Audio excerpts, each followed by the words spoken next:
my rant about the match. I don't care if it's a display of fucking athleticism. There's a new fucking movie. You say it's a Terminator movie. In the first scene, he gets shot, but then he comes back. And in the second scene, he gets blown up, but he comes back. And then in the next scene, cruise missile up the ass, but he lives through that too. And then by the end, they're just setting off fucking hydrogen bombs on him, but he keeps fucking walking through it. You're going to walk out, and you're going to say, hey, that was some pretty sweet CGI, but the storyline was fucking retarded. Yeah. Yeah, pretty much the same thing. I know. Yeah, sorry, I didn't mean. No, you're fine. I know wrestling's not real. I also fucking know that William Shatner never lived in fucking outer space. I know that fucking Mark Wahlberg never visited a fucking reboot of a planet with apes. I know Arnold's not a fucking Terminator. God damn it, those aren't fucking real either. But they don't fucking just suspend all the fucking rules. It's bullshit. You are totally the biggest mark. And I have half the brain that you do. Hulk Hogan, you can go to hell. And all these people are a bunch of stinking bums, aren't you? Reigning United States heavyweight champion Bret Pittman Clark.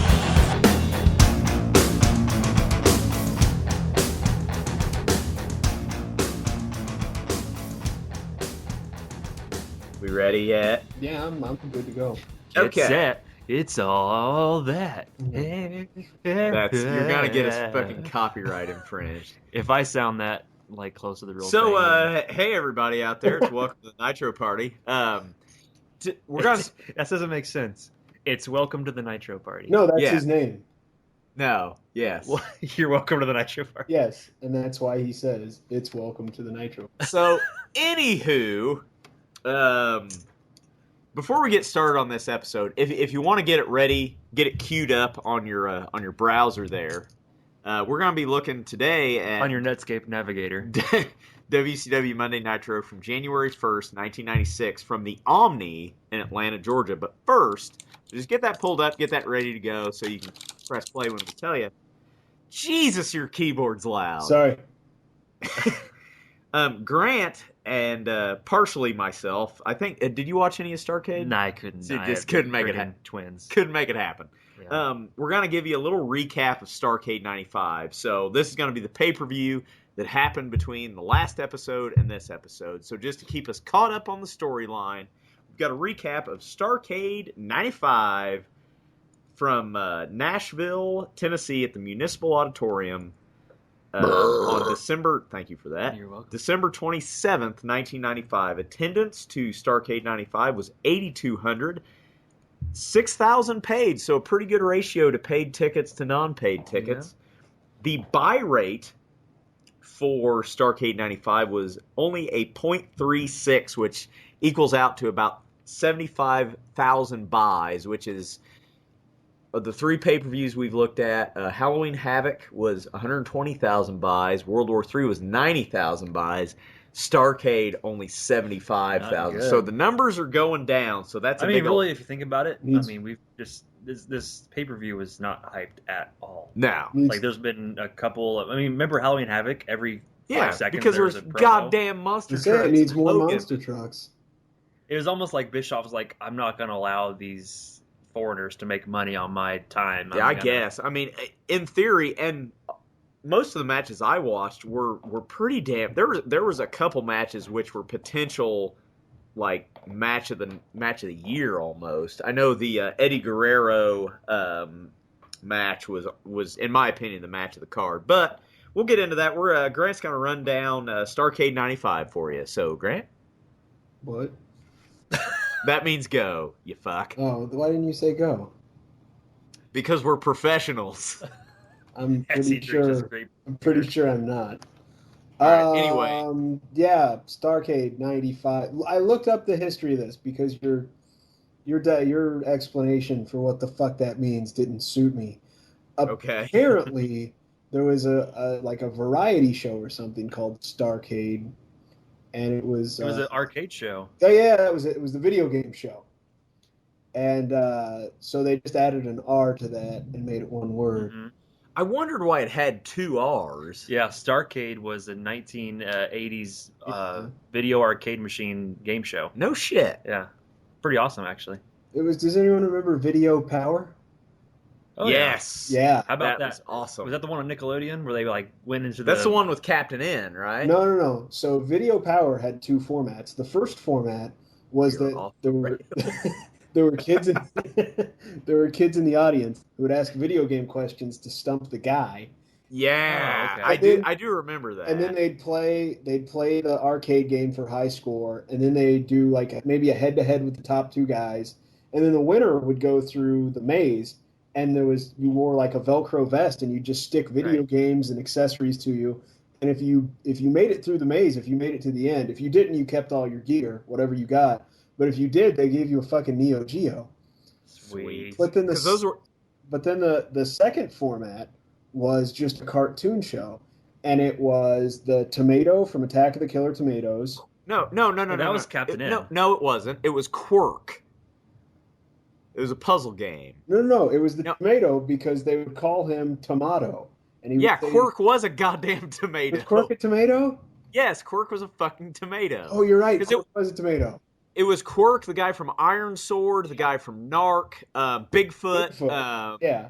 And maybe a few other guys. And guys. then Mr. Big was the bad guy. Maybe. But the whole gimmick was if you like touched them with their video game cartridge, they would go back in. Gotcha. See, the one I was thinking of was Nick Arcade, yes. where there was the game show where they actually like went into the game at the end, you know? Right, you went into the green screen game, and if you couldn't figure out how a green screen worked, you just looked like a fucktard. Yeah.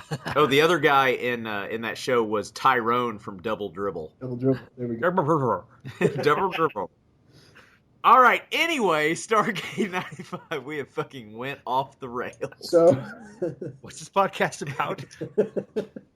We should just make it wrestling and video games.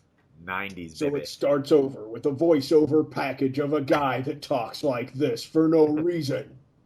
And so that was kind of annoying. Although had they played that package a bunch and advertised, they probably could have got more fucking buys than 6. Anyhow, I'm just going through my fucking notes. Shivani, Heenan, we got them back, so that's fucking great. And then we got Dusty Rhodes, who I believe named most of the good WCW pay-per-views. I believe Halloween Havoc, Starcade, Fall Brawl, Super Brawl, I think, and Spring Stamp. Anything with alliteration was Dusty Rhodes. Spring Stampede. Bash at the Beach. Anyhow, Rhodes, early on, he promised us clubbering and Heine kicking. So clubbering and Heine kicking, baby. One thing I noticed on this show was that Dusty Rhodes was totally unintelligible for most of it. It was on purpose. They really let the announcers kind of play their announcer gimmicks. They do a Sting Luger angle tease and remind us all that Savage is hurt.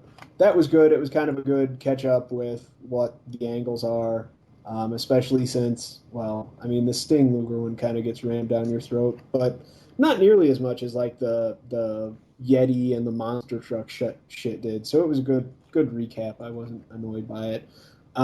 Within 3 minutes, we're out to the Benoit Jushin Thunder Liger match. That'd be good.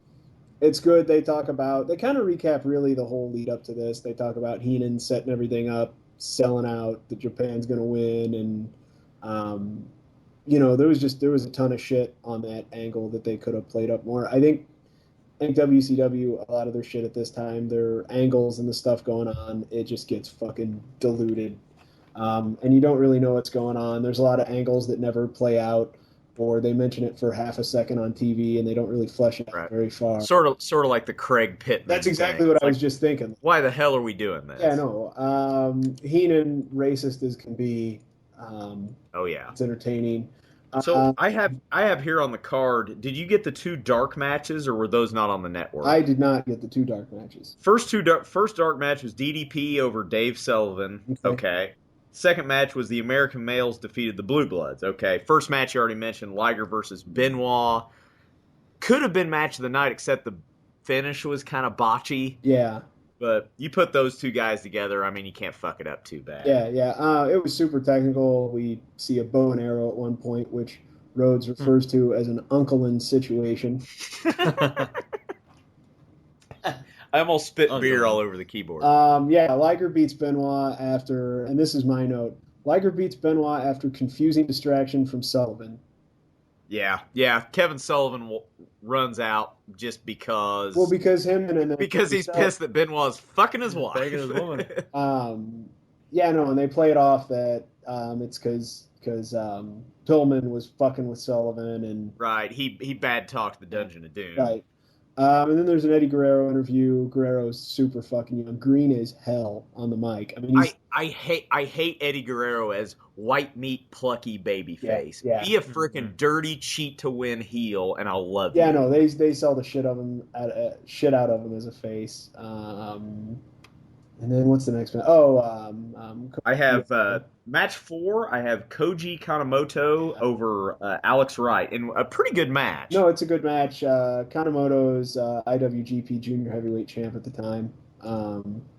So it's good. A few fun notes from this. They mention Hogan suspended.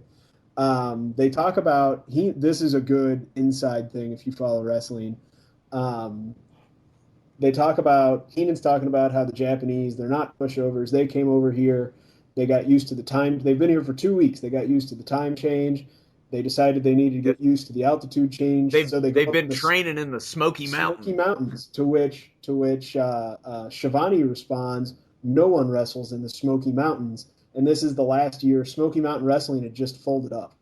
No shit. Okay, nice. I didn't get that reference. Yeah, okay. Yeah. As soon as bought out by Vince. As soon as I heard that, I'm like, oh, I wonder if that's. And so I checked, and '95 was the last year for Smokey. So that's where Lance Storm and Chris Jericho got their start. Thrill Seekers. They were kind of a Rockers knockoff. They kind of went their separate ways after that. Yeah, no, decent technical match. Kanemoto wins. He wins clean. And then we got Chono versus Luger. In parentheses, I wrote why. There's a lot of Lugering in this match. I mean, you know what you're going to get with a Luger match. And it's a lot of that. It's Chono's not necessarily someone who's going to make Luger look like $10 million. Luger's definitely one thing. Masahiro Chono, wasn't he the leader of the Japanese NWO? Was NWO Japan. Yeah, him and Muda. He's like the Hogan of the NWO back then. That's my note. Is a lot of Lugering, win by torture rack. Hilarious. One thing I noticed there is how. Sues. One thing I noticed there is how huge Masa Chono is. Yeah. Like he's almost bigger than Luger. He's thick. He's a thick, stocky, tall guy. Yeah. So next we have Johnny. Probably the worst match of the card: Johnny B. Bad versus Masa Saito, the Torture Master. Yeah. Johnny B. Bad wins by bullshit DQ. Yep. It's an over the top throw out because Sonny Ono's fucking with him on the rope. And Saito hits him and knocks him over the top. Basically, they played it up as Saito doesn't understand the rules. Right. Because he's from Japan. The only thing that saved that match is Kimberly Page's outfit. Yeah. And spank bank material. We'll just say that. Before that match, there was a good Sting interview. It's entertaining like a Sting interview. And then right after this match, Luger gives what I think is his best interview ever. Like legit good. I know. I watched it, but I can't really remember the content of it. He might be reading off something, but whatever he's reading off of is face height, so it's not obvious. It's not obvious he's looking at a teleprompter. Right. No, it's good. It's like I said, the best Luger interview ever. If you're a Luger fan, check it out. And you're being serious. You're not being sarcastic. I'm really not. I know I can't say this. Sincere. I can't say this in a fashion that anyone's going to believe that I'm being sincere, but I really am. Best Luger interview ever. So good job, Luger, if you're out there listening. Next we have Shinjiro. Yeah. Shinjiro Otani defeats Eddie Guerrero in what I think is the match of the card. Yeah. It was a lot of good matches. Even the Johnny B. Bad match. I mean, it wasn't great because he's a little bit sloppy, not necessarily a good meshing of styles. But really a solid card up to this point. And this match is good. Otani wins via a series of confusing roll-ups. Yeah, there was sort of a roll-up series. One thing going back to the Johnny B. Bad match, I will point out, after the match, there's this bullshit DQ finish. Johnny B. Bad goes to do his bad day, flip to the outside, and just kind of brushes up against Saito. and Saito sells it like death. Yeah. And he barely, like, he just grazes him. Yeah. So kind of a botchy end of that match. Next we have Randy Savage defeats Tenzan, who's still wrestling in New Japan. Yeah, he's one of the kind of legends. Yep. Yeah. In Tenzan. NJPW. Pretty much Savage gets the hell beat out of him for 7 minutes. Right. Hits a clothesline, hits an elbow drop, wins the match. And then so Murica wins the World Cup. Well, they didn't win the World Cup. It was tied 3-3, and then Sting beats Suzuki Sasaki to win the World Cup. Yeah, I forgot about the Sting match. Beats him with a Scorpion Deathlock. Really good match. I actually like the way they work together. Yeah. Sting kicked out of Sasaki's finisher. Yep. Sasaki hits his sort of brainbuster type finisher, and he poses and postures and doesn't pin him right away, and Sting kicks out. That'll get you. So I did not watch the last 2 matches on the card. So here was my big question: is how's this triangle match going to work? Triangle matches are tough. They're tough to make look good. You got to have the right guys. So we're not talking about a triple threat match, right? It's different, right? It is. So the names have kind of become interchangeable. In this one you've got 2 guys in, 1 man on the outside. Okay, so it's a tag type situation. Tag type situation. Okay. Anyone can tag the out guy. Gotcha. So that's interesting. I think that works better with these. I don't necessarily hate that. No, I think that works better with these guys. Flair, Sting's getting torture racked by Luger. Luger drops him. I think Flair rolls out, and then Flair, who's arguing with the referee gets bumped. Flair throws Luger out and wakes the ref up and wins by countout. So good finish for Flair because it's a dirty finish. Yeah, I don't hate, usually I'm booing the shit out of count-out, stupid-ass finishes like that. One thing I did see on the finish is where Luger, keeps Sting from going back in the ring. He, grabs him. Yeah. Maybe, he doesn't know what's going on, and he causes them both to get counted out. Yeah, so that was good, and then, then we got main event, so it's going to be Savage Flair. It's a good Flair. It's better than the Flair Savage match we just saw. Horsemen come in. There's a really good spot you should probably go back and watch. We saw it last week, Grant, by the way. Last week. Don't ruin the magic. No, we're recording this right after that, and then there's a 1 week break. Anyhow, there's a good spot where Pillman comes in, and Savage grabs him. He's on the top ropes. Savage grabs him on the top like he's going to throw him off. And as he throws him, Benoit climbs through the ropes and is running across the ring. And Savage throws him right into Benoit.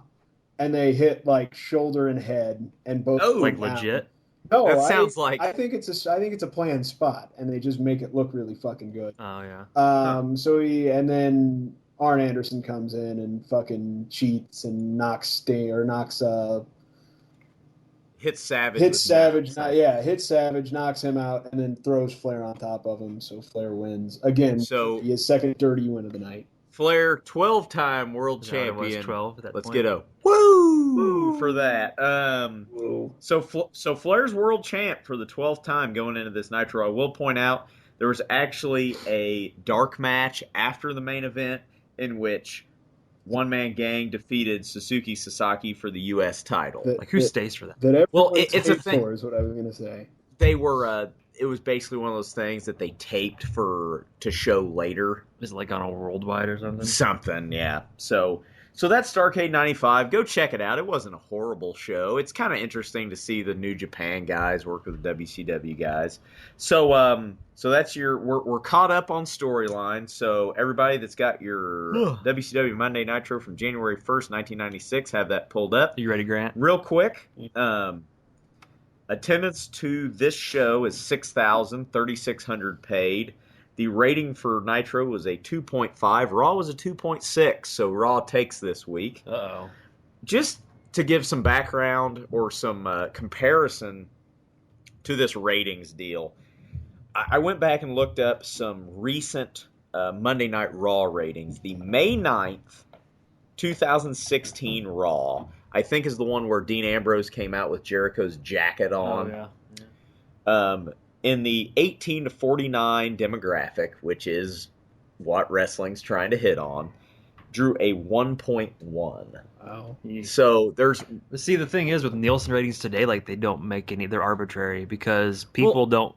That still just goes off of TV ratings. Yeah, there's people watching on the network. You know, torrenting it. Yeah, stealing Still, it. what was the rating? A 1.13. Okay, so fucking double it, a 2.2. Yeah, and that's about pretty similar to where 95... compared to 99 whenever Raw was pulling 8s on average, though. Yeah. I mean, 95, which this will be our first Nitro of 96. 95, I mean, that's the dark ages of wrestling. Was not good. It was a bad time. And so just a little... And I know we've mentioned this before, but in the golden time of the fucking Monday Night Wars, the main event of both shows would pull a 12. Yeah, which is broke it down, crazy. Yeah. That last 20 minutes. So pro wrestling was doing a 24 Nielsen rating some nights for the last 20 minutes. The best ratings for wrestling was in the 1950s. Yeah. The reason being there was 3 channels. Wrestling was literally drawing 50 Nielsen rating. Like the rating was 50. Wow. So just a little background as far as the ratings game goes. So everybody have your Nitro from January 1st, 1996 pulled up on the network and press play in 3, 2, 1, play. Nitro! TNT! Prescriptions, Hogan. I want to go Lights, explosions, Luger. Mailbox, balcony, Sting, windows, fire. It just came to me. I don't know. Oh my God. That just came out of nowhere. I don't know why I did that. I apologize. So, Skyscrapers. this is kind of a big deal. We're at the Omni in Atlanta, Georgia. That's a big-time arena. Not the Georgia Dome, though? Not yet. That's a historic arena. The Omni's where the Atlanta Hawks used to play, and it was around for a really long time. Good point there by Bischoff. This is the Olympic year for Atlanta. Oh, yeah. 96 Olympics coming there. Oh, they really talk about that in the in Starrcade at one point also. That is where Kurt Angle won his gold medal. Oh, really? Yep. Huh. And was he freestyle or Greco wrestling? Freestyle, I think. He was freestyle. Okay. Stupid dog. Stupid turtleneck Bischoff. Stupid fucking Mongo. Stupid. Just let Heenan talk. Yeah, I think that dog's a puppet. Look at it this week. It looks like his hand's up its ass. The head is not moving. Like it's like that. It's like that. It's like a taxidermy dog. It's the pets.com. It's like they didn't tell us this, but what's his name? Pepe? Is that the dog's name? Pepe died 3 months ago. Yeah. It's been taxidermy. Hey, Mongo's back wearing Luger's puffy shirt under his jacket. Yeah. Return of the bring back the puffy shirt. Shout out to Denny Wade. What up? Whoever Denny Wade, if you're out there, call us up. Get on the podcast. So first match we have Arn Anderson versus Randy Savage due to Double A screwing Savage over at Starrcade. So this has potential. Yeah, anything with Arn. Uncle Arn. I'm really gonna be sad when here in a year Anderson has to retire. Yeah, it's really a shame. Is he in the Hall of Fame as a singles? No, just as a member of the Horsemen. Shame. But he's still in there. He's getting paid by him still. He's a road agent. He's like one of their backstage, head people. Uh-huh. This was 10 years ago. Want to kill yourself? This is 10.5 years ago. Yeah, it was pets.com. It was the sock puppet, remember? Yeah. Oh, yeah. Yeah. That was one of the .com bubble casualties. That was like the poster child for shirt. the .com bust. I'm going to buy one of those 80s shirts. Tees is getting some Horseman shirts in. I saw that. Yeah. It's like, I'm probably going to buy one of those. That's got to be the best one. We should probably get 4 of them. We probably should. That makes sense. Why wouldn't you? God damn it. So for your wedding, we should get those by then. We should put those on at the reception. We need to get on that. Yeah. We can get them here in 3 weeks. Rush delivery. Heck, you can do like the cheapest delivery and get it here by 3 weeks. So Randy Savage, Arn Anderson, 2 legends of the business. That is kind of the nice thing about WCW. You do get some dream matches here. I mean, these guys never wrestled when they were in WWF because they were both heels. Why would they wrestle each other? Arn never wrestled as a singles guy in WWE. I mean, Brainbusters was about. He was in the Fed for a year and a half, 2 years, with Tully. Getting after him. Yep, not letting him get his jacket off. That's a heel move there. Double A got a good pop there when he came out. Hell yeah, they're in Georgia. We're in Atlanta. Good point. Yep, from Rome, Georgia. This is Anderson territory. They don't make girls like that in Rome. And we're outside. Oh, Brainbuster himself. I don't think he meant to do that. He's like, whoops. And we're out. Dude, crowd's hot for this shit. Hell yeah. It's because both these guys can fucking work. You know, watching these the first time, it's almost kind of like you're watching it live because you don't know what happens. Because I wasn't watching wrestling at this time. I was freaking 11 years old. I'm about 2 years out from watching wrestling at this point. I was, but I don't remember every little match. I don't remember have a big clue storylines. I remember big storylines, but this. You watching wrestling was just basically going to your grandma and grandpa's house, wasn't it? Yeah, I didn't have cable. Yeah. I couldn't watch wrestling. I watched once we got satellite, I watched it. I remember being able to watch Channel 24 out of Florida. I was able to watch on like Saturday mornings USWA. Oh, USWA. I remember watching USWA. Picking up, was it Evansville station? Out of Evansville. Yeah. God, that makes me sound old. Worldwide used to be because that's on. like fucking territory shit. Yeah. I mean, USWA, that went to like 97, though. I mean, it was... So... I think we already saw it. There's a spot there where Savage stopped the 10 count. Something we don't see ever anymore. Ref's counting. He gets to like 7. Savage rolls back in the ring. Yep. Stops the count, then rolls back out and starts beating on him again. It's like great psychology, actually following the rules. Sometime in here, Bischoff will give away some Raw results, saying that the Smoking Guns won a tag match or something. Nice of him. I see an axe handle. Boo. Nope.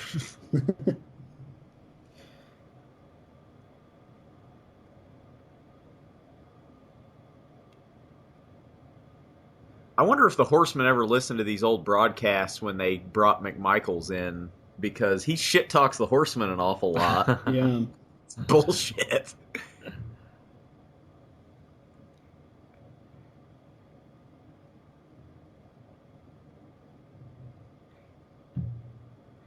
Is it bad that I still clap my hands when I fake elbow somebody? So do I. Is it bad that you still fake elbow people? Yes. Yes. The answer to that is yes. Forget the hand clapping. No, the hand clapping's just doing a good job. If you're gonna do it, you might as well do it. Do it right. Single arm DDT from the Enforcer, working that taped arm. The ring is full of his ring jacket. Oh, glitter. it's just shredded. Yeah. No, there's glitter all over Anderson. So, Double A's going to start working the arm here. I strive to have Arn's body when I'm retired. That's a good That's man a good. body. He's got dad body. Yeah. Kind of like Chris Jericho nowadays has a dad body. Yeah. He's still he works out, but he can't help the gut because he's 46. Yeah. He's still in good shape. Don't get me wrong, but it just looks different. That guy's there again. Does that guy just follow Nitro around? At this point, is he just a millionaire and just? His buddy's got the Savage hat, the green Savage foam guy, hat. Oh yeah. Those things are worth a lot of money on eBay because not many of them survived. I wouldn't. Yeah, they all get ripped Are they up. foam? Yeah, they're foam. They're styrofoam. You should have got. I'm telling you, the Savage's cowboy hats that he wore out to the ring. I've got an original Sting mask. I'm pretty happy with it. That's pretty good. Yeah, that's a good one now. Yeah. I want the black with hot pink lettering Sting T-shirt with the scorpion on it from 93. Yeah.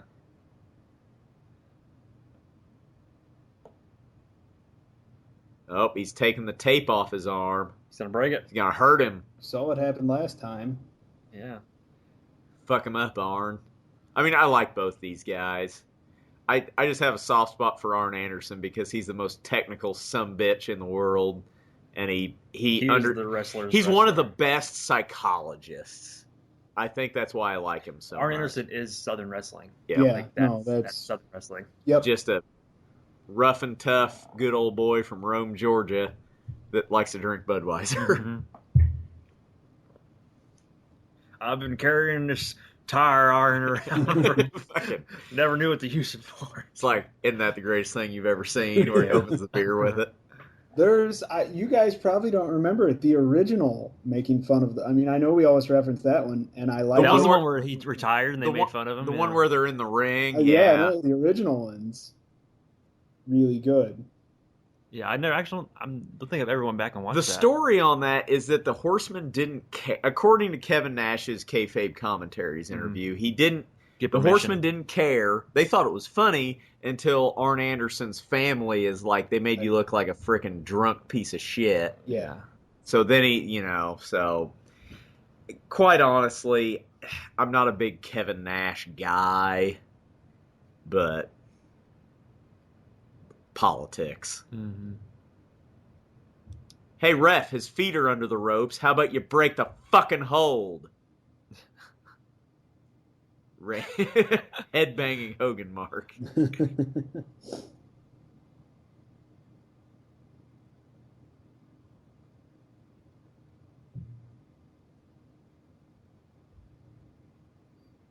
Double A still working the arm. He's under the ropes. Break the hold. They're not enforcing that anymore. The rules, people. We live in a society of rules laws. in this fake thing. Why do you think I watched all those Police Academy movies? For fun? Well, I didn't hear you laughing. Did you?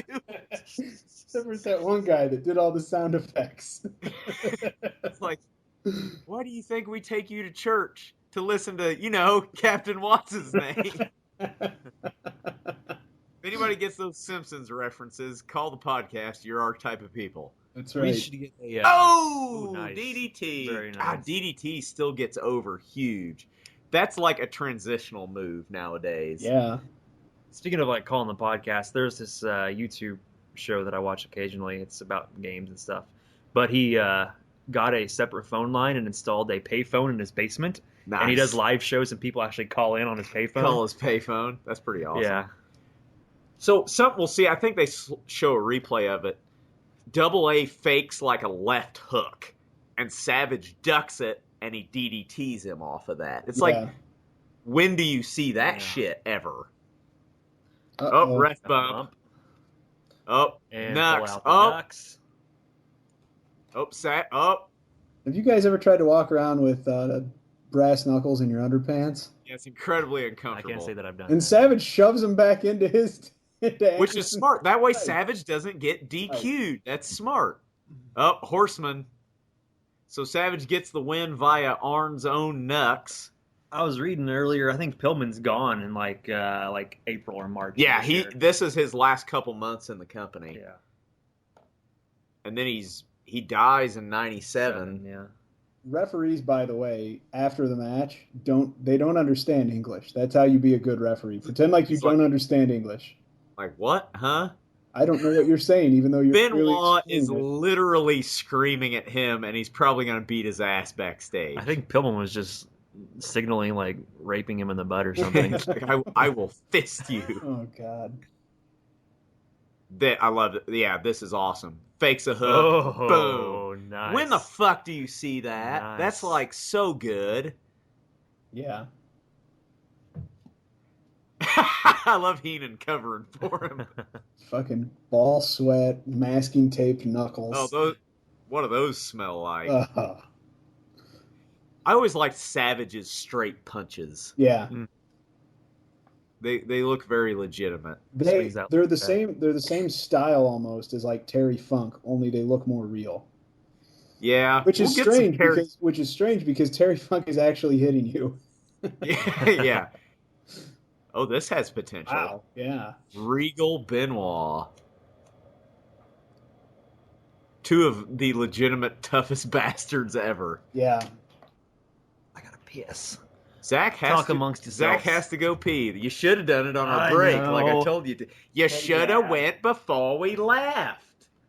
You should have got a snack.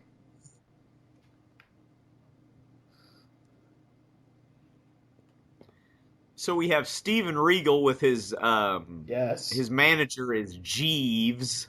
I just learned that the other day. Is that his name? Jeeves, yes. Okay. So he's wrestling a singles match. He's not with Earl Bobby Robert Eaton Right. as the Blue Bloods. Steven Regal's awesome.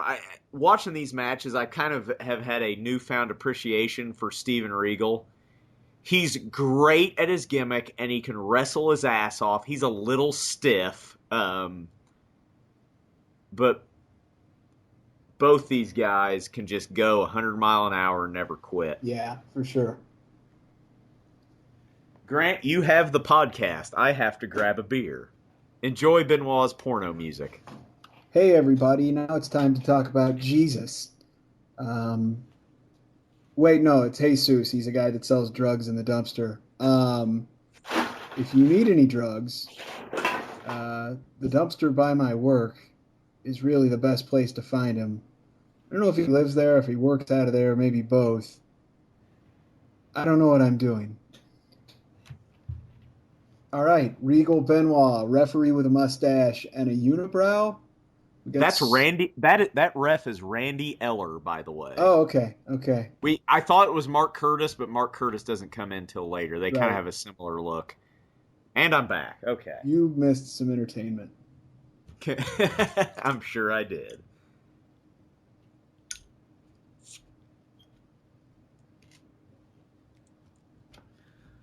So this is going to be a very mat-based match, as you could probably guess based on the participants. Nice head. Oh, there's an awesome head. Watch this headbutt spot. Gets him down on the ground, just starts headbutting the fuck out of him. Yeah. And that's why you have brain damage. I love that spot. Yeah. This is a real physical match, as you could probably guess. Hank Aaron? Yes, that's Hank Aaron, Hammer I've and met Hank. him before. You I met was scared to him? death. He was the very first black person I ever saw. We went to a Cardinals convention when I You was like fucking 6. met Hank Aaron. He was there. I didn't like, hey, I'm Zach. I was like, there he is. There's Hank Oh, Aaron. that's cool. He was at like a signing convention, the very first Cardinals. Okay, something I will like to point out here. This hold that Steven Regal has on Benoit is called a cravat. Mm-hmm. Cravat hold.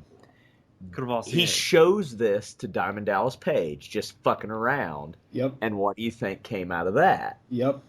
The diamond It's cutter. the cutter. So that was that hold. Steven Regal's just, I mean, Diamond Dallas Page is a student of the game, trying to learn stuff. Regal's showing him this hold, you know. He turns it into the diamond cutter.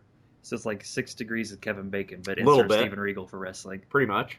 Someone Regal. should flesh that out.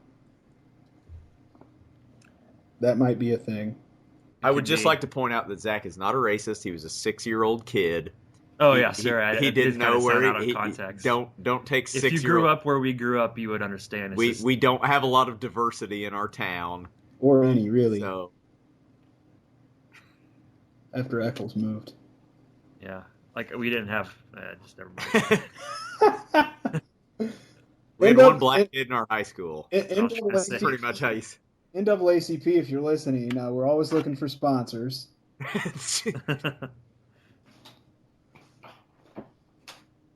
So I never understand the uppercut. That one looked better, but they never look right. okay, the European uppercut. They actually, I think they mentioned this in this match, maybe, or maybe it's another one of his matches. The reason why the European uppercut came about is because it's a forearm strike. Because obviously you can't use a closed fist, so it's a Right. modified uppercut. Oh, release That's German nice. from Benoit. That's beautiful. Yeah, it does. It looks like a non-move because it's not functional.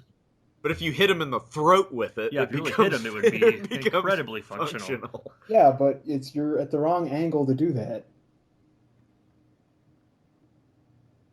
Well, it's wrestling. You got to suspend disbelief a little bit. That's the one move that always bothers me. One thing you do see with Regal that I like, he does a lot of open palm Yes, strikes. absolutely. He follows the damn rules. Beautiful. Double underhook suplex for a 2 count. A European uppercut bothers you, but like the back rake doesn't. I don't know if any of you guys have girlfriends with nails, but you can draw some fucking blood. But No, guess that's what? Not really. Hulk Hogan doesn't have don't know. friggin' Shaniqua nails. I'm That. sorry. You don't know that. You've never. Shaniqua don't work here no more. What's that off of? I don't even know. That was a song. I know, but I Like- can't remember where. Anyhow, you've never given Hogan a manicure. You don't know. He might sharpen. He is legitimately beating. They are beating the absolute fuck out of each other right now. Yeah. Regal's going up top. This will probably go well. Electric chair spot. How did I end up in front of you guys? Yeah, we're at 1908 right now. Oh. Yeah, Hogan's back rake diving headbutt. He never hits it. Yeah. I don't think he's hit it once. That's why he killed his family. Jesus. That was more headbutting. Kind of shitty looking headbutting. What are you guys at now? We are at 1933. Okay. We're at the tombstone spot. Okay. So Benoit, Look at them legs. So Benoit's going to reverse a tombstone here. That's impressive. Regal's quite a bit bigger than he is, and he just lifted him up easily. He's been tossing him around like nothing, which is a testament to Regal just as much. Yeah, that he can sell for him. Regal smartly rolls out of the ring. This is going to be the finish of the match. Kind of an interesting finish. Benoit misses a plancha. I like this finish because it seems realistic. He just launched himself and landed on concrete. I'm going to say this because I forget to say it later. What we just did with Grant, we should probably like 3 or 4 times a show do timestamps just to make sure everybody's at the same spot. Not a bad idea. Yeah, you get on that. So I had to say that I forgot. He misses the plancha. Regal rolls him in the ring and pins him. That match was good enough that I expected the show to be over. That's good psychology. That still sells that these guys that this is somewhat real. Yeah. Because he just launched himself, missed the move, landed on the floor, and all Regal did was roll him in the ring and pin him for the win. The fact that he gets Regal up from this bridge position, that's some strength. That ref's hairdo, it's like very well manicured in the front and then just like exploding in the back. Just Benoit hits freaking hard right there, right on his freaking ribs. Yeah. Ouch.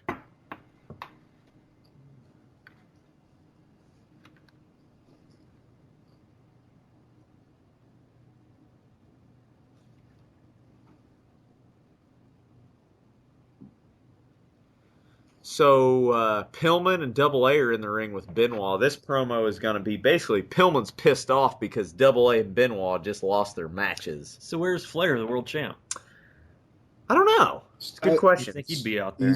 He's wrestling. He's wrestling Hogan later for the title. Forgot to mention that. He's in the back. He's styling and profiling. Woo. Yep. Pillman's pissed. He goes, "We're 0-2. What the fuck?" And I never wrestle a match for some reason. I love this episode already. Like, I love this era of Horseman. I just love it. These 3 guys right there. I really want... Wow. I'm going to go home and buy those t-shirts. Do it. I'll chip in on my portion. 100%. Like, we need to like make sure we just put them on underneath our like white, portion of our tux. Actually, that's probably going to happen. Okay. I don't know what we'll do with that situation. I don't know. But Just to have one. Jesus. Yeah. So everyone in your wedding party would appreciate it, but Casey probably. Yeah. Well, sorry, I was eating a pork chop. We can hear that. Who's a what? He's eating a pork chop. Oh. This episode of Late to the Nitro Party brought you by the Pork Council. The Pork other producers. white meat. So Double A kind of plays big brother here, tells Pillman, "Hey, slow your roll here, buddy. You're too big for your britches."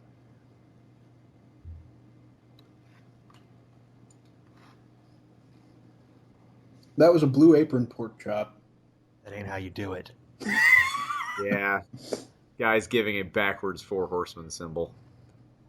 Guy kind of looks like Jared Fogle from child molester / Subway fame. He did it with AIDS. I forgot about that. Oh, Dungeon of Doom. Haven't seen them for a while. Good. Ed Leslie's there. Yes, no. Yes, no. This is the most comical fucking thing I've ever seen. Just Ed Leslie jaggling. If you sped this up and played yakety sax. Yep. So, 2 months ago, the Giant was unstoppable. No army could, penetrate him. Oh, no pun Jesus intended. But now he's holding people back. Yeah, now he's the From voice. the Now Horseman. he's the voice of reason. Yeah. What's our timestamp? Timestamp 24:26. We got Riggs and Bagwell on the screen. We got Anderson and Pillman. We got Saved by the Bell in the background. Yes. Cobra. I still like WCW Saturday Night. God damn it. I wish they. I've said it before on this. I wish they get those on the network. They will eventually. Just so I can watch them. Here's another good thing about Saturday Night. It was flanked by reruns of Seinfeld and the Atlanta Braves. Yep, Braves baseball. Nitro was always preceded by ER back in like the late 80s. I always remember seeing George Clooney, then the ER credits. But Nitro. if you flipped over, it was movies for guys who like movies. There you go. Nice. This match is going to be Sting and Luger against these guys, the Super Assassins. Oh, Do we know who they are? Is that Bill Eadie? Is that one of Bill them? Eadie is Axe from Demolition. I know that. So no. Wasn't he an assassin at one point or something? He maybe was, but he's not these guys. Grant, do you have a guess? I know, but I can't think of it. Just let me think about this. Okay, we'll just watch him a little bit. Watch Mark. See if you can think. I won't give it away. Mark. I'm sure people are in the comments going, "Hey, you dumb shits! It's these guys." Yeah, well, fuck them. We have houses and lives. Yeah. I own a house, goddammit. It's easy to be a tough guy, know it all from your mom's basement. Sorry. Most of Bobby Heenan is testifying to Lex Luger's hardness.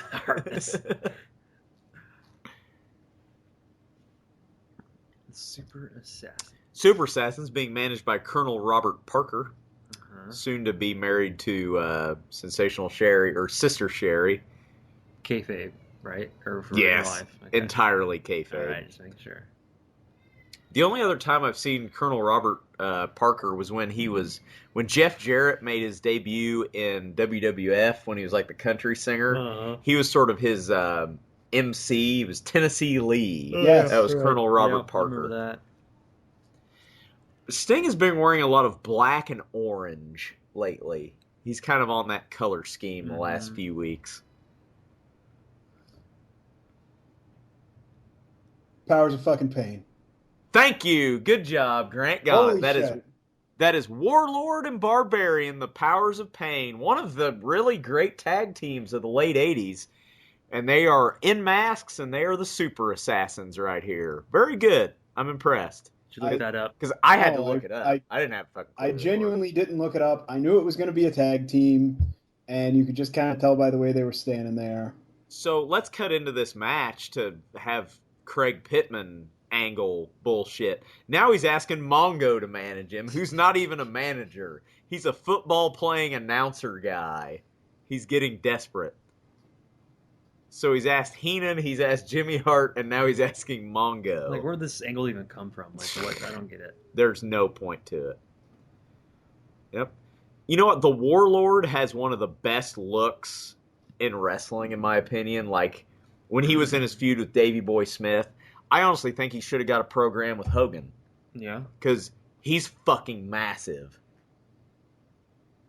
Billy was like Super Machine or something like that. Maybe. That's... He was Axe from Demolition, right? That's right. Bill Eadie. Yeah, Bill okay, Eadie. I'm making sure I was thinking right there. Glad we got a double screen for this. Yeah, no shit. kidding. It's like, really? We needed to split screen for this fucking bullshit? So the Starrcade schmoz with Sting and Luger, did that result in continued tensions? Didn't something happen? We'll see. Okay. But yes. The Warlord at this time held the record for the quickest Royal Rumble elimination. What year? At 90 or 91. He was eliminated and he gets clotheslined out by Hogan. I think. Maybe it was Bushwhacker Luke might have broke it. I don't know. Then Santino Marella broke it. Was it Gilbert in a Royal Rumble? Oh, I'm sure he was. Yeah, he had to have been. We get a gut wrench sort of backbreaker. This was Jesse the Body Ventura's old finisher. Oh, yeah. This sort of shoulder backbreaker type move. Sort of a modified torture rack, honestly.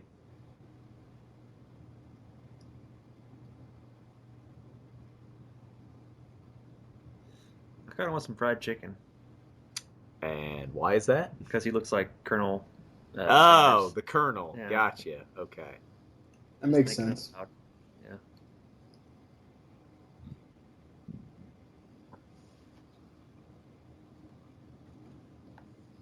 WCW.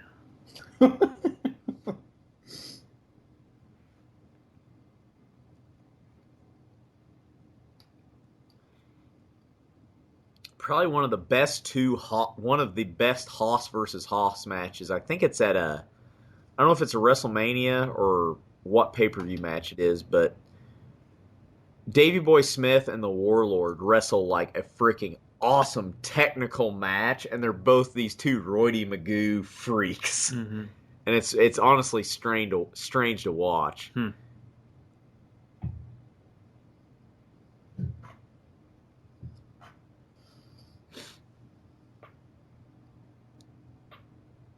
So they're trying to play up that Luger's not trying that hard to make a tag. He's not really Sting's friend. Silliness. Just reach your damn arm out. There we go. Oh, ref didn't see it.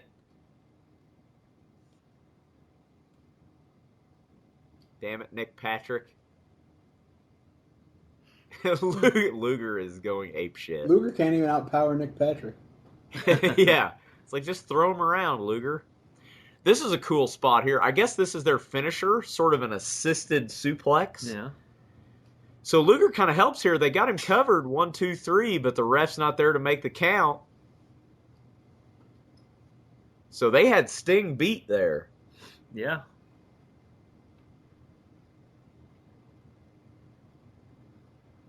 So the Barbarian would, what was his tag team with Ming here coming up? They were tag champs. Me and the Barbarian. I thought they were called something, though. No, I don't Was it Faces of Fear? Maybe. I just always thought they're just Ming and the Okay, Barbarian. maybe Yeah. that could be it. I bet you he misses. We don't see a very high percentage on top rope moves on this show. No, we don't.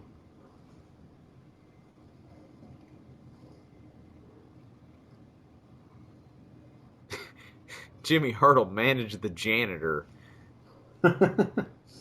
You're right, Clay. The Faces of Fear. Good call. I don't know why I remember that, but hot tag to Luger.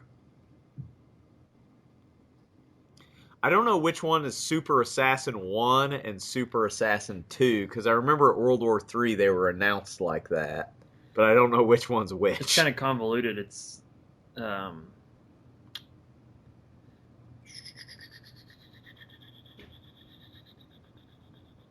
Oh, torture rack. I think it's like the Rod and Todd.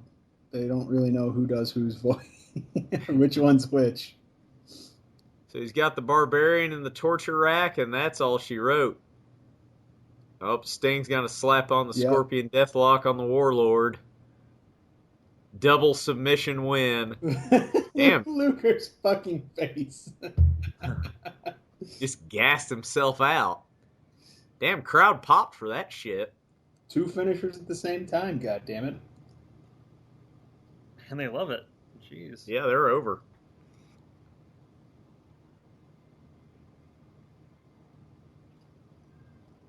One thing they're going to hawk here in a second is we will have to maybe go over this card on January 23rd, 96. We have a Clash of the Champions from Caesar's Palace on TBS. Those are on the network, yeah. Yep. It's coming up in a couple weeks. It's one of the last ones. There aren't very many. Yeah, they kind of quit that. They go into like 97. Do they? Yeah. They're on for a couple more years. They do like 2 or 3 a year. I mean, they're well into NWO era. I mean, yeah, that's right. You're right. So we're still doing the Son of Andre shit. The Giant with Jimmy Hart. We get a recap of the shitty Hogan chair shots from a couple weeks ago.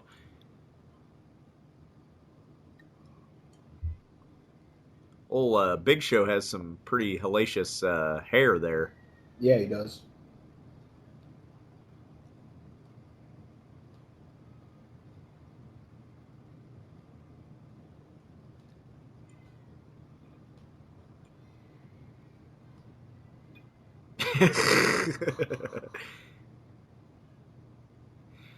I wish promo cutting was like a way to settle disputes.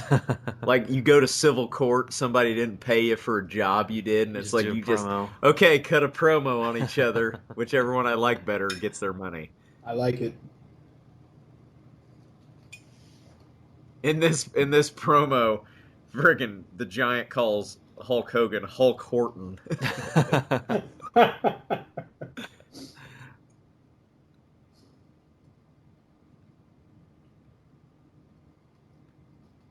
Fucking Hogan. Just shitty chair shots from Hogan. It's like, I didn't understand a word of that.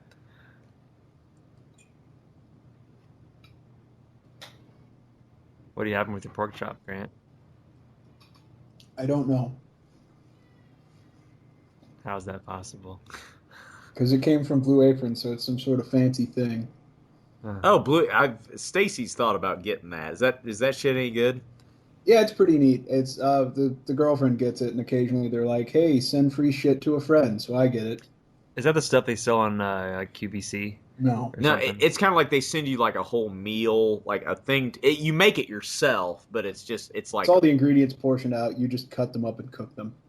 Mm-hmm. So there we go, Clash of the Champions on TBS. It's neat because you get like exotic shit. Like this pork chop with some sort of fig compote and this rice type shit. Huh.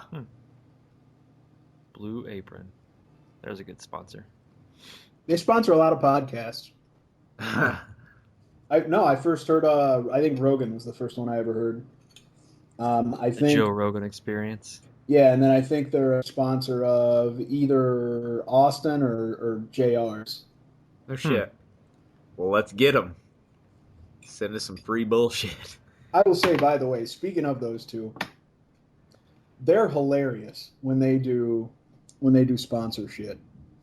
Oh yeah, they're awesome. JR is like Burger King, and then he has Terry Funk and Stu Hart fighting over a croissant sandwich.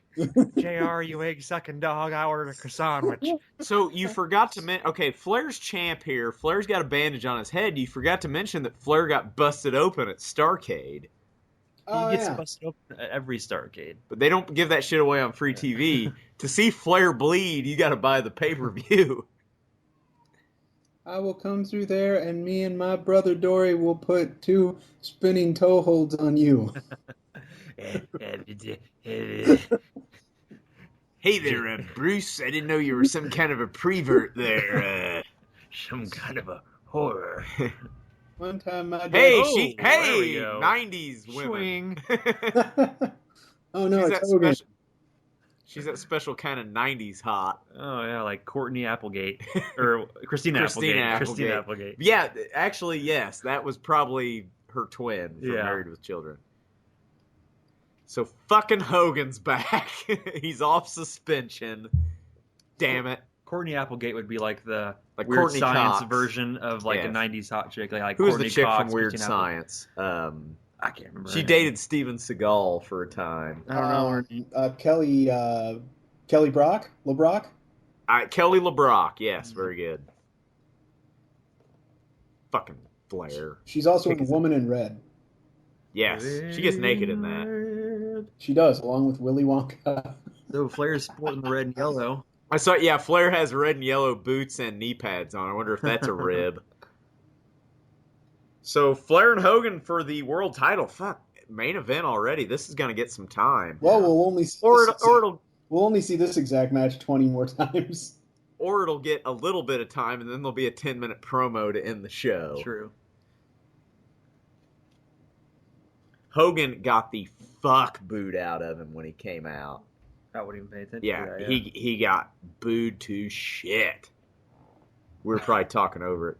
What? Dude, just the crowd. Oh. The guy in the crowd just can't Just stop. Four Horsemen. Big, big glasses, the nerve and everything. So how was Flair's blade job at the pay-per-view? I never got to see it. It's good. It was on point.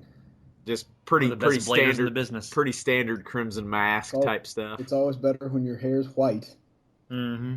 Yep. Shows Him up and- good. When him and Rhodes would do it, man, it would always just nasty.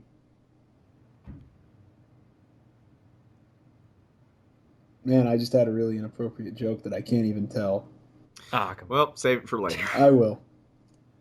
I wonder if Flair's Hogan or Hoganing ribbing Hogan. Hoganing is a good word for ribbing. I mean, I think it's safe to say that Ric Flair knows that Hogan's colors are red and yellow. Yeah, it's like, I'm going to wear these boots I'd say there's tonight. some thought put into That's that. funny.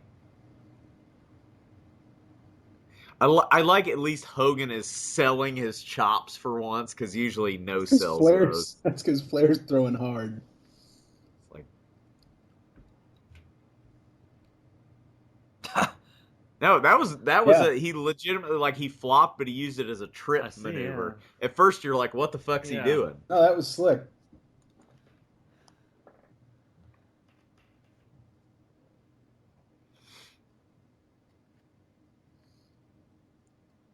Oh, now he's no selling. Wondered when that was gonna happen.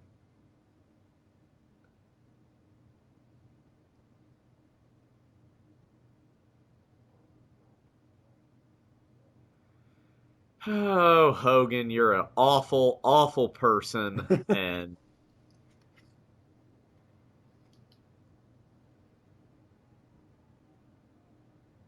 yeah, elbow him. Don't do it, Rick. Don't do it. It never works. There's some pay-per-view that Heenan is announcing that he goes into that. He's like, "Don't do it, Rick. It hasn't worked since 1977." Yeah, I know exactly what you're talking about. Rick takes his own bump over the top. Mm-hmm. Oh yeah, it's New Year's Eve. I'm like, why do people have noisemakers? That would make sense. Eye poke. Have Atlanta's finest there, keeping all the ruffians back from the talent. Hogan doesn't go into the barricade very hard. No, didn't really want to take that one.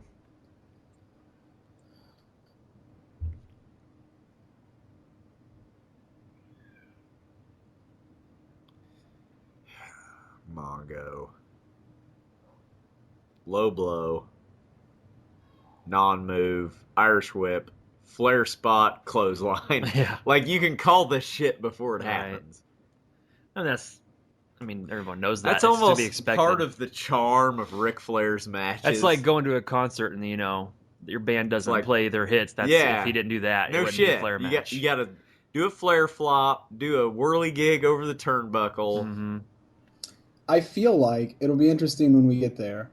I feel like, was it Uncensored, Zach, their match? The steel cage. Him and Hogan, where he went back to, where he was starting to go back to Hulk.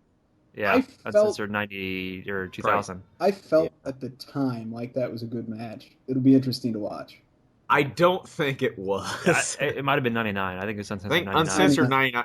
I remember watching that somewhere. I think we bought it. Well, I know I watched it at Grant's house. Is that the razor wire cage match? Razor wire cage. Because I remember marking out to Pat for no reason because he was there. Flair pulls part of the wire down. Yeah. Yeah. And Flair's just bleeding like a stuck pig. But yeah, Hulk's up, and I lost No, it. we bought it because we thought Hogan was going to turn all the way. Yeah.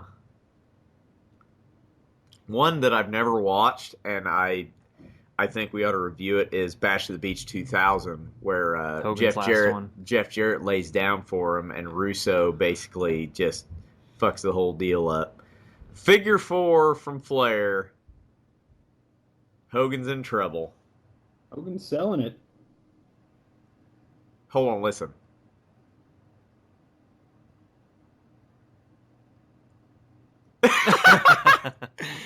Hulkamania's dead, everybody. Heenan has been trying to rid You heard it here first. It's dead.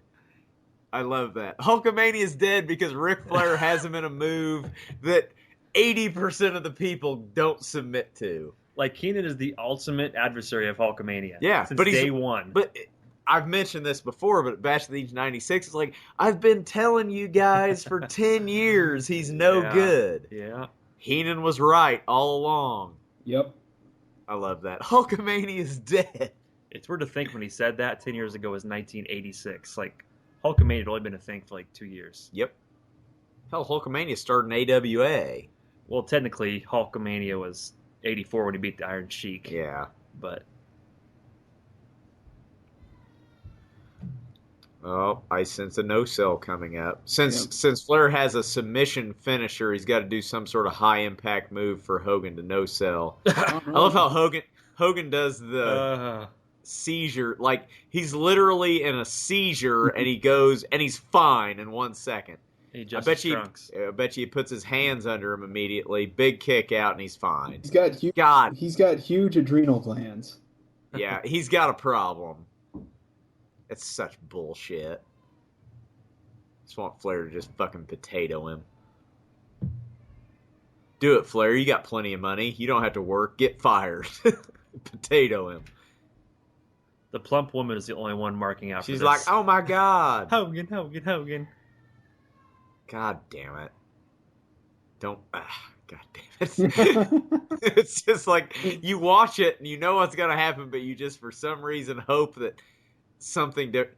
So wrong rope. Yes, he goes the wrong way for the leg drop. Oops. Hell yeah. Fuck him up, Arn. He's not going to see you down. Oh, wait. I remember this now. This will piss you off. Bam! And up. God damn it. Damn. So he can just absorb a shot to the face. She is going to cry. With that brass knuckles. So Hogan fucks himself here. Yep. He's in a match for the world title, and he gets Flair DQ'd because he finds the knucks. Good job. That was stupid, Hogan. Match is over. You're committing assault. Notice how Benoit refuses to kneel to Hogan. He's the only one that's like not selling.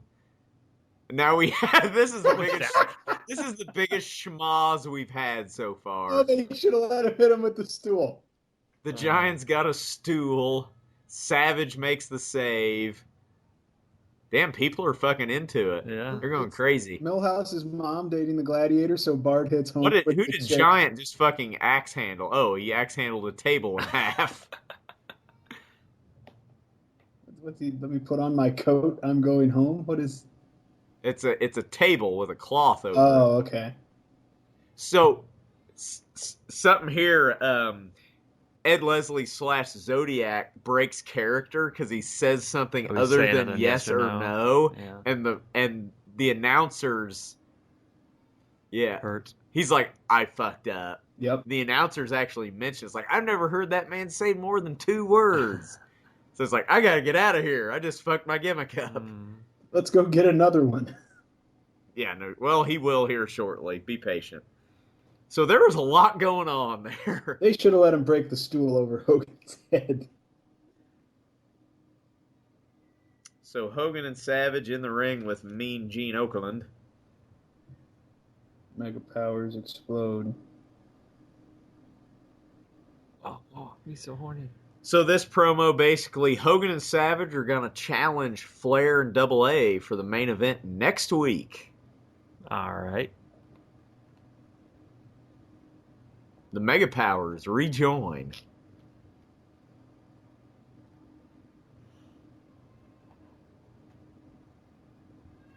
Well, Hogan's an idiot because he got Flair DQ'd and cost himself the title because he had him beat.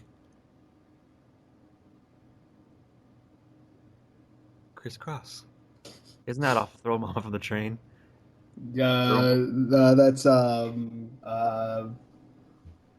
I don't think that's it. It's something like that. Yeah. Throw Mama from the Train. I love that movie. That's a great movie. Owen. The The night was sultry. So we got some heel tactics here from Hogan. Not really being a clean-cut babyface here. Yeah. Who the hell is this? It's his cousin Patty. You don't have a cousin, Daddy. You lied to me, Clank. God damn it. They used to show that on Comedy Central in '98 constantly. Yeah. Oh, I love that movie. I need to get that like on Blu-ray or something. Like surely I don't think I've ever watched it off of Comedy Central. No. Like I don't if there's like stuff that was censored, I've never seen it. I've only seen it on TV.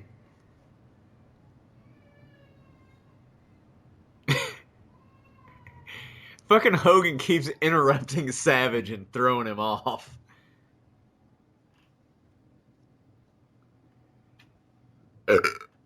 This promo goes on entirely too long. Yeah. Hogan's got to get his shit in, brother. Is that a gang sign? Do you realize how badly Chris Benoit could hurt you, Hogan? Oh God. He will stretch you. Yeah, hit Mean Gene. This heel turn 6 months early, he just waffles Mean Gene. So that's pretty much it. Bischoff's gonna shit talk WWF a little bit here, but that's it.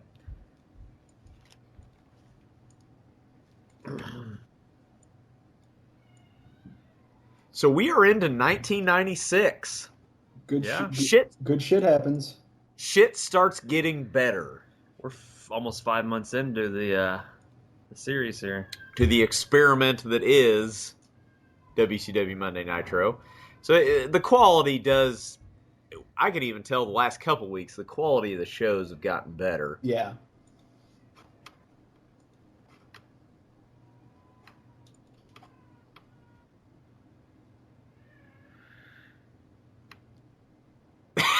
Heenan just not going along with Bischoff. God, they could have had a whole luchador match in the middle of this, Yeah. but we got to have these fuckers talk. You could have had a 20-man tag. Yeah, that dog's dead. Yeah. It hasn't moved. Oh man. Please, master, please. No more. Let me go in peace. So Heenan is implying that DDP gave him his bolo tie. Oh, okay. So we're in 1996, so that's all for this week. So the next pay-per-view is going to be Super Brawl, and that's usually in February. Because they'll have a Clash of the Champions in January. On the 23rd.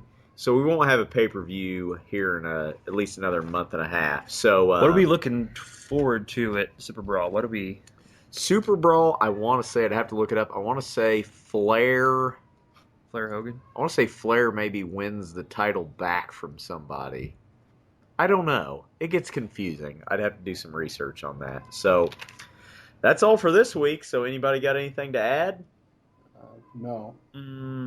I apologize for the crying Nah, nonstop it's in the fine. background. They're totally fine. So next week, we're going to be looking at January 8th, 1995. And we'll see you then. Bye-bye now. Bye-bye. Yeah.